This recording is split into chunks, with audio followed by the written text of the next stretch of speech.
Hello, everyone, and welcome to another episode of Honestly, Let's Talk. I am so excited to have all of you here again for another one of these open and honest conversations. And the last couple weeks we had one over what it's like teaching during COVID-19, what it's like leading during COVID-19, and today's conversation is all about racism, but from a Latinx perspective. And I've invited some people that are in my life that I call friends, family, that I'm just so excited to be part of the conversation. There were some more faces that were supposed to be here. My sister-in-law, Jocelyn's going to be here, but she has no cell phone connection or Wi-Fi where she is right now. And so she isn't going to be able to come. And then Carmen is trying to log on, so she may be here in a minute too. But right now, I want you to meet the people I've brought together to have this open and honest conversation with today. Remember that you can leave any kind of comments and if any questions you have, and we'll make sure to try to get to some of those too. So let's start with Carla. Kind of tell everybody who you are and how you identify as a member of the Latinx community. Okay, my name is Carla Hinojosa. I am from Monterrey, Mexico, and I arrived to the United States almost 13 years ago as a bilingual teacher. So I'm Latin because I'm from Mexico, and I'm really proud of being Mexican. And that's it. Awesome. Rick, what about you? Well, I'm from El Paso, Texas. I used to teach a program called AVID, which is a program designed to teach kids or prepare kids for college and career readiness. El Paso is a border town, so we're literally right on the Rio Grande River, where you can literally throw a rock over and you'll hit Mexico and then they can throw the rock back. So that's where I'm located. And in my town, we are predominantly Hispanic. So it's about 85 to 90% Hispanic in our town. Awesome. And Juan? Hi, everybody. My name is Juan Gonzalez. I am a fourth grade teacher in Dickinson, Texas. I'm right outside of Houston, and I identify as Mexican American. My grandparents and my parents are from Mexico, so I'm first generation. I'm Mexican American in my family. So that's awesome. Well, I have been so looking forward to this, like I said earlier, just kind of sit and talk with y'all a little bit, just about some of your own experiences. I know right now in our country, we are having lots of conversations about race and equity, and much of it has been focused, very deservedly so, on Black Lives Matter. And there's been a lot of conversation about that. But when you start looking at racism and looking at the history of it, you see that there are racism or racist things that happen within a lot of different groups of people. And so what I wanted to have today was just a very focused conversation on your experiences with that, kind of what it looks like for you and what it's been. And at the same time, I want to be very clear for those listening today. One thing that I think we can always do as people is constantly be bettering ourselves, constantly be educating ourselves over the words that we use, the things that we think are biases that we have been born with. And so today's conversation, I don't want anybody to feel like, oh my gosh, he said the word racist. Like, I'm not a racist. It's this extreme, crazy thing. Like, there are things that I can think of in my own life that I've done unintentionally that were racist. And it didn't mean that I was trying to do this huge, outlandish, big thing towards a certain group of people, but I did make a comment, or I did have some kind of microaggression that happened that was towards that particular group. So I hope as people listen and join this conversation today, they can keep an open mind about what you're going to share are your personal experiences. And so nobody can take that away from y'all today. So thank you for being willing to do that. And so, I'd love to start with you, Rick. We'll start with you first. I know at some point in your life, you've dealt with some kind of racism. And so what does that look like in your life? So for me, being from El Paso, where our town is predominantly Hispanic, I can say I didn't experience it too much in my hometown. I did experience once I left. Once I joined the military and I got to see different places of the United States and the world, that's where I really felt, I guess, I experienced racism. And so in El Paso, I never saw a Confederate flag. I never heard anyone really say anything racist towards me and mean it. As Hispanics, we kind of make fun of our own culture sometimes, not realizing that some of those words can be hurtful to other people, right? But in El Paso, I think what I had experienced was us doing it as kind of, I guess, a joke, just kind of picking fun at each other, but without realizing that someone who is from Mexico might take those words very offensively. So that was my experience hometown. And then when I left El Paso, it was a culture shock to me. So I joined the Marine Corps, and I thought it was going to be the same like El Paso, and it was not. And I went to some cities. I don't want to even say where, because I don't want anyone to be turned off by this, but I had gone to some cities, and walking into a restaurant, the owner would say, "You're not allowed here." And I had never experienced that. I didn't even know that existed in this day still. So I was very, I guess, closed-minded here in El Paso, but when I ventured out, I saw and I experienced real racism, and we had to walk out. We did not get service. And at that, in the Marine Corps, in the military period, you get a bunch of cultures mixing together. So it was a bunch of us. It was a bunch of different cultures together going into a restaurant, and we weren't allowed in there.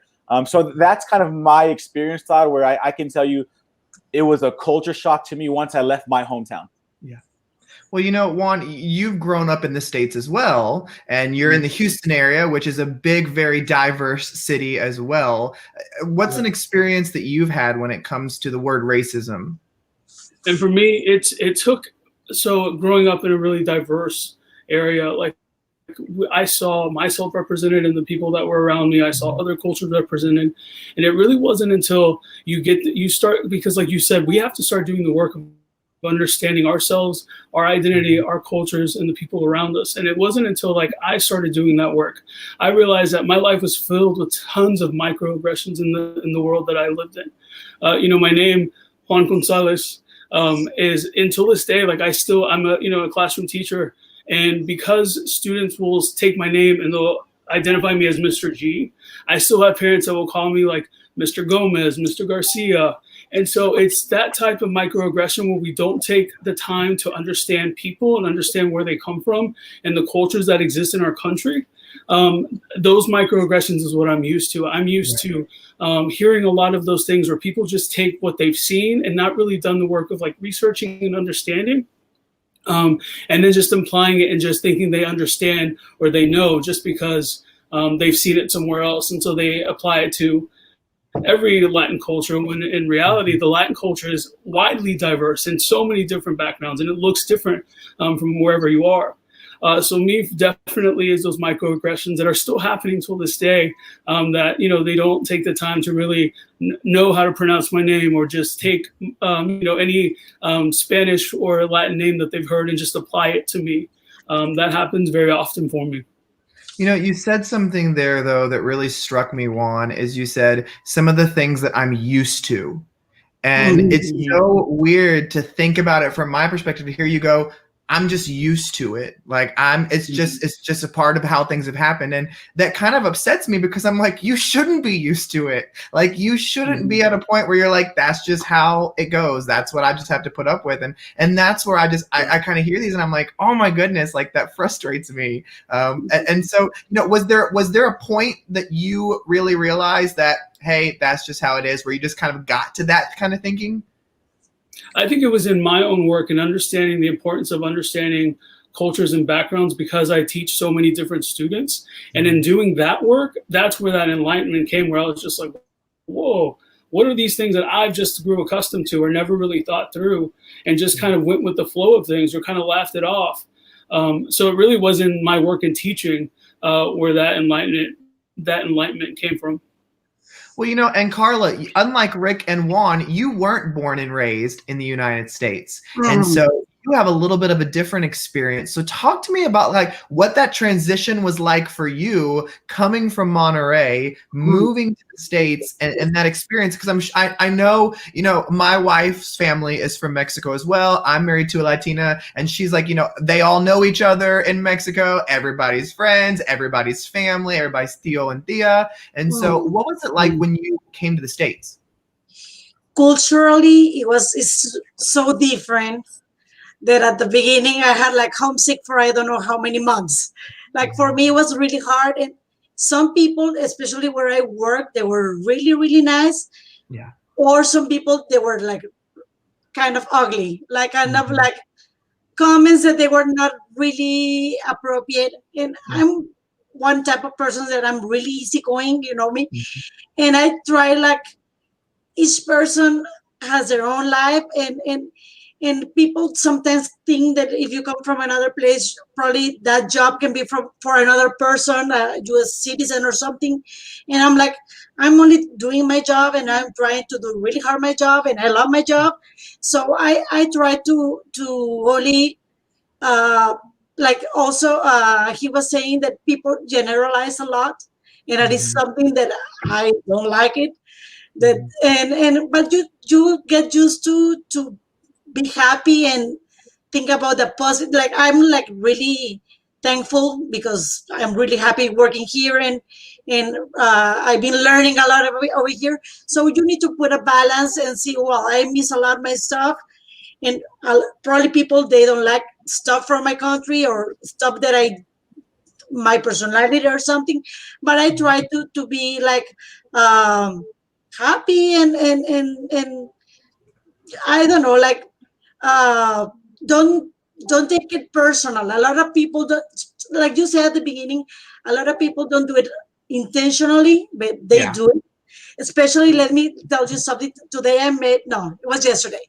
I made a phone call to one parent because I'm a teacher, and that parent should be a Spanish speaker, so I was speaking Spanish, um, and then they're like, I don't understand, so I started speaking English, and the lady told me, "Oh, I don't understand you. Ask a person that speaks a better English to call me back." And I'm like, that is racism. Like, that is weird. And I feel like I know that sometimes my English is not perfect. I know that my grammar cannot, but I'm like, that is not acceptable. And I was like, okay, man, perfect. Have a perfect day. It was not even one of my parents. It was a wrong number. But I was like, why people they're so like it is something that, like not right. Like you need to be kind with another person, and if you don't understand at the first time, you need to try to be patient. I don't know. Another something that I want to share with you that happened time ago. My husband went with my son to the department of the driver license. And you know that the driver license is a lot of people from a lot of nations, a lot of people. Well, they were the last ones from the whole line until like 7, like when 5 o'clock when that office closed. And some papers that were missing or something they didn't was not ready, and they told him, okay, you need to go because this is not ready. Say, okay, I can come tomorrow. Okay, go. Nope, I cannot leave because you have my passport. Nope. And the lady was extremely like, I'm here and you're here. Right. And my husband, he was like, well, yeah, but I will not be leaving. You have my passport. It was a passport for my son. It was not even for my husband. Not the passport for my son because he was going to take the driver license. And the lady was like, I will be calling police. And my husband, go ahead. And what we've been learning here is like you don't need to be mad. Only you need to, if you know that you're right, you have the right to speak, and you need to do it on a right manner, and you need to be polite. And he was like, yeah, I will be leaving, but please give me my passport back. And she was like, okay, I will be calling police. Well, perfect, go call police. And then police was walking my son. He was almost like in tears. Yeah. And suddenly she get inside and something to an office. Oh, here is your passport. You can go. So for us, he was so like, oh my God, this is not appropriate, you know. And sometimes you think that it's um, kind of people that it probably was on purpose because you gave the passport at the beginning of the interview, but it's things that happen sometimes. Well, you know, it's so funny hearing you tell that story because I know your husband. He is such a calm, well-mannered person, and I can just see him probably getting so frustrated in that moment. You know, when I hear these stories and hear y'all talk about them, I'm constantly reflecting on my experience and going, I've never had to deal with stuff like that. And, you know, when I married into the family that I married into, I've been able to see more little acts of microaggression than I had seen before. Now that it's my family, I'm aware of it, and I've educated myself on a lot of things. Because I remember my wife said, she was like, tell this story, because my wife would not come on the show tonight. She's like, I'm not getting on camera. I don't do that. But my dogs had escaped my backyard. And we live in a little community. It's not a gated community or anything. It's anybody can come in, but they escaped and we were looking for the dogs. Well, my sister-in-law, my wife's sister, lives with us as well. And they went to go look for the dogs down one street, and I went to go look for the dogs down another street. And my wife called me and she was so upset. And I said, what happened? She goes, I'm so mad. She goes, we have lived here for months. And when I asked that lady if she had seen my dog, her first question was, do you live in this community? Are you from here? Yeah. And right away she was like, yes, I live 2 houses down. Now, did you see my dog? And it was like one of those kind of things. If it's like, golly, I mean, those are experiences that I haven't had before. But, you know, on the same side, my sister-in-law, who was going to be on the show tonight, Jocelyn, but her Wi-Fi didn't work out. She said, you know, growing up in the community that she grew up in, she's very fair complected. And so she was often had lots of comments made to her about, oh, you're Hispanic? Oh, you can speak Spanish and things like that. And those kind of comments too. And so, you know, Rick, I know you grew up you grew up with a very powerful backstory with a lot of family involved in things like that, and a childhood that some could look at as really challenging. And did you see race playing into a lot of things, or how was that like? You know, with the story you just shared, it reminded me of something that did happen in El Paso recently. A very similar story. My mom's dog had got out, and El Paso is a very unique city. So literally one street divides people who are on government assistance and government housing. And then the next street over, you have the middle income families. So as time went on and we got our education, our family was able to move our way into middle income housing. And my mom's dog got out, and I'm with my brother, and we're looking for the dog. And we saw which house the dog ran into. And when we get there, we knock on the door. The family is a white family, and they're telling us that we have no business being on their property. And we're very polite. My older brother, very polite. And he was telling her, well, that's my mom's dog. We just want to get our dog back, or else we're going to have to call the police. They didn't want to open up. They didn't want to talk with respect or with dignity. They were very rude to us. And when they called the cops on us, my brother he's a big guy and he's bald. Like he went bald early, so he just shaved his head. I had just left the gym.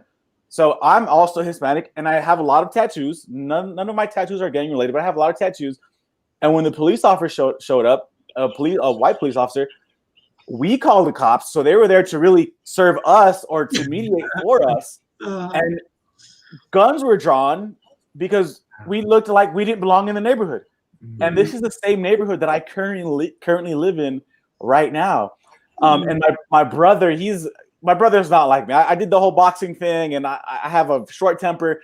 My brother is the calmest person ever. So to see my brother just in a state of shock, saying, "What in sir?" He's telling the police officer very calmly, "Sir, this is our neighborhood.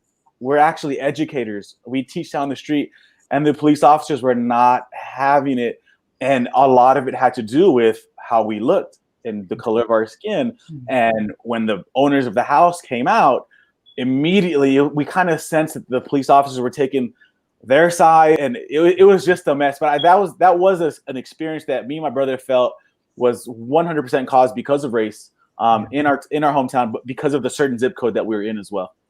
Well, you know, Juan, coming from grandparents who were you're a first generation immigrant, like you said, and coming from a first generation American, and coming from a family that immigrated, you know, I knew you probably grew up around your grandparents and heard lots of things. So, you know, what was that experience like being a grandchild of theirs? Were they very much of, you know, like going through those whole motions of, okay, Juan, we want you to remember this, we want you to think about this, we want you to ignore this? Like, were those conversations had?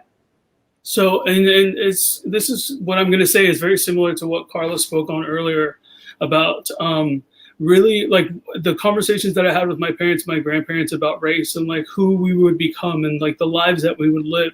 It was always like this message of don't engage with the people who are trying to take you down. Right. And so like I benefit and I privilege from the fact that I had a strong, supportive family. That's not the same for every Latinx person that you talk to, but I had that privilege. And so then I get to walk around the world with this like safety net of like people who look like me, who support me, who have, you know, and so when you have that, it's very interesting that when you engage in the world that won't accept you or tries to not see your worth, that for me, like that's those conversations of like, well, just let it roll off because, you know, you're building your own table, you're making your own, you know, you're going your own route rather than letting those things affect you.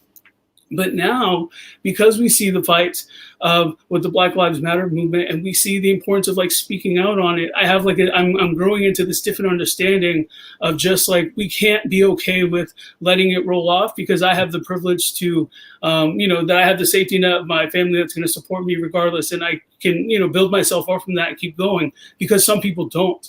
And so that's why these conversations have to be more important, and we speak up on all races. And when these injustices are happening, because it's not to, I don't think for me, it's like to make people feel bad. It's to make people wake up because we don't realize some of these things that we're doing.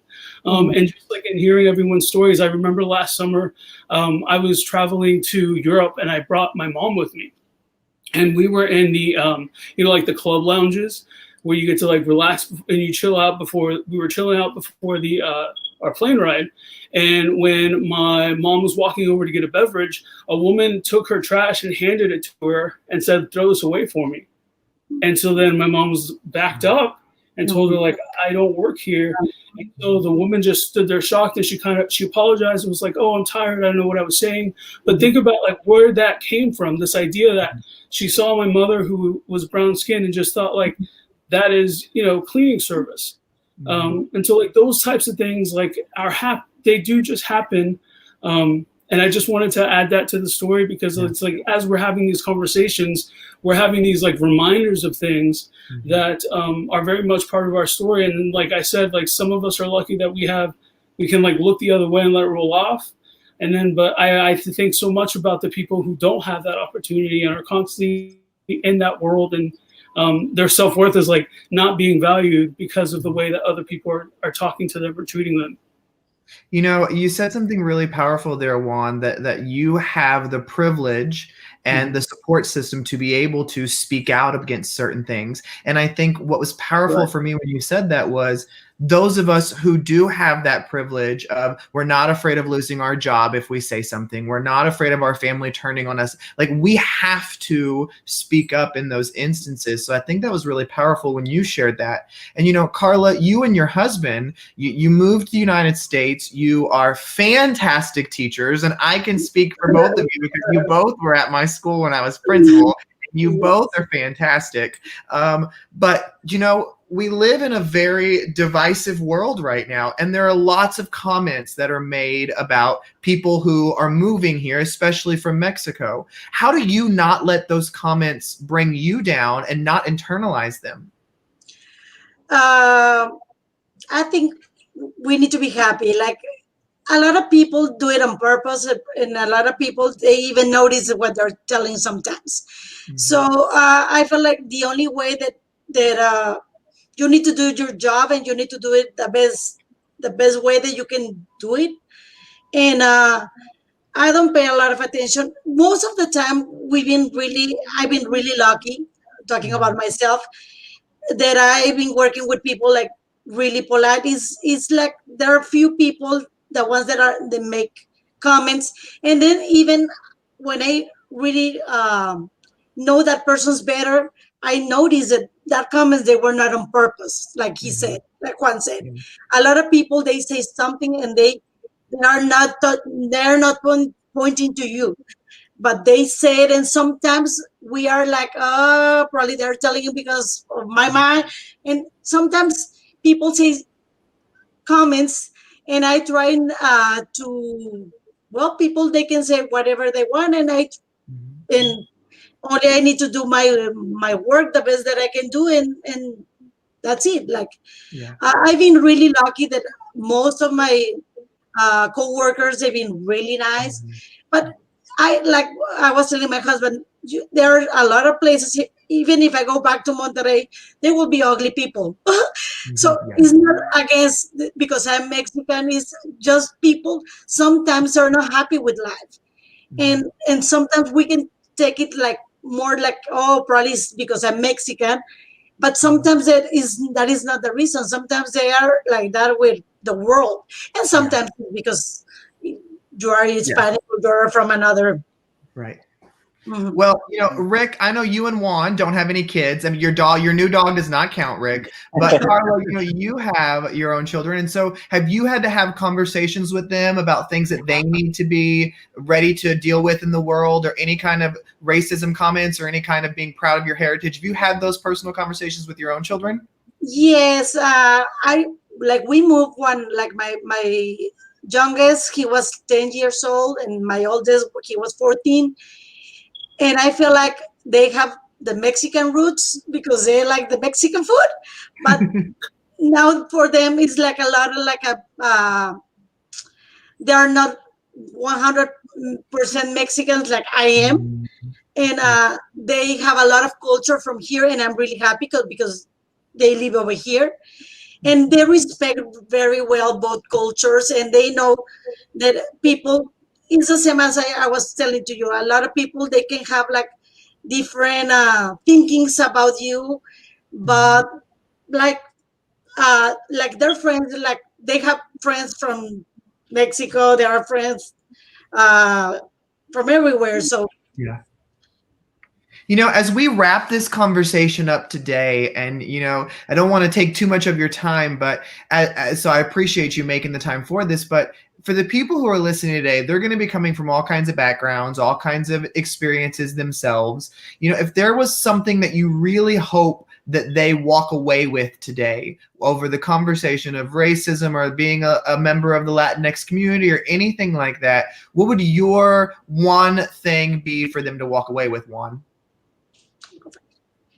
I go first. To be proud for what you are, be proud and be happy. And be happy with your roots, and everything will be fine. Awesome. Juan? I think for me, whether you're an educator or you're a parent, just like Carlos said, of course, be proud of who you are, but remember that the stories that you share and the people that you uplift are from every background, from the Latinx culture, from the Black culture, Asian culture, everyone, because our world is so diverse, we should be talking about everyone. And so understanding that in our conversations and people we highlight, and then also, especially if you're a teacher, when you're talking to the students that you work with, making them aware of their possibilities of who they can be. And just kind of shining light on the possibility that whatever it is that they're great at and whatever it is that they want to become is possible. And just kind of highlighting that for all students that come through your classroom. So I just think that's so important. And I think being an educator, we have our hand in being able to do that. And then as we do it, I think that, students do what we do and they can grow up to do the same. So I love that. Rick? I think for me, especially based off of this conversation, I picked up so much from Juan and Carla. It was awesome. Thank you guys. But I think for me is for us to try our best to just understand people of all cultures and to understand their culture and the way of life for them before we pass judgment on them, to continue to educate ourselves, to continue being proud in who we are, and most importantly, to speak up, but doing it in the right way. Not everything has to be done in a negative, in a demeaning tone. Just speak up in the right way as a way to kind of bridge that gap and just have an understanding of everyone that we encounter. My biggest takeaway from this conversation with you all today is exactly what each of you just shared a piece of, and that is the importance of just sitting and listening and learning where people come from, their backgrounds, their cultures, everything. It doesn't matter if you're part of the Latinx community or part of the Asian community or the Black community or the white. It doesn't matter. The importance is seek to understand and learn to listen. Thank you guys so much for being my guest for this week's Honestly Let's Talk episode about racism and being part of the Latinx community. Thank you everybody for listening or watching this episode. Join me next Thursday night, again at 8 p.m. Central, where I'll be talking with entrepreneurs in education.